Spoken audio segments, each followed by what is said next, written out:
In today's video, I'm going to teach you how to fix the localhost refuse to connect issue in Google Chrome. This problem can be quite frustrating, especially if you're in the middle of developing or testing something and suddenly find your connection to localhost is refused. But don't worry, I'll guide you through solving this issue step by step with ease. To start, you'll want to open a new tab in your Google Chrome. In the address bar, type chrome/netinternals/DNS and hit enter. This command takes you directly to Chrome's network internals page, specifically to the DNS section. You might be wondering why you're here.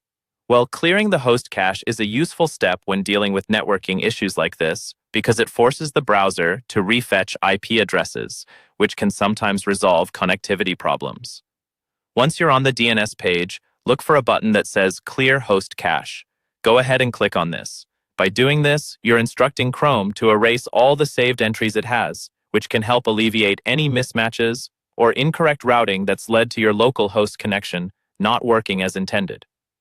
Clearing the cache doesn't delete important browsing history or saved data. It only targets the network data that could be causing the problem. Next, you need to flush the socket pools. Still in Google Chrome, open another new tab and type chrome/netinternals/sockets in the address bar.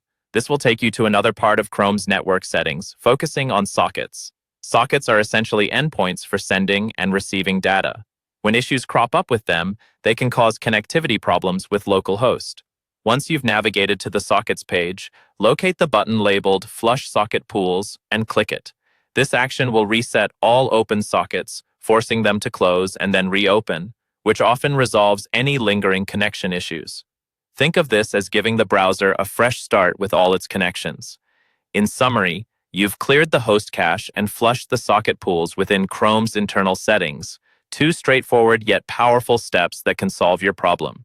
If you're running a server or using a particular framework and the issue persists, ensure that your server is running properly and that there are no firewall settings preventing the connection.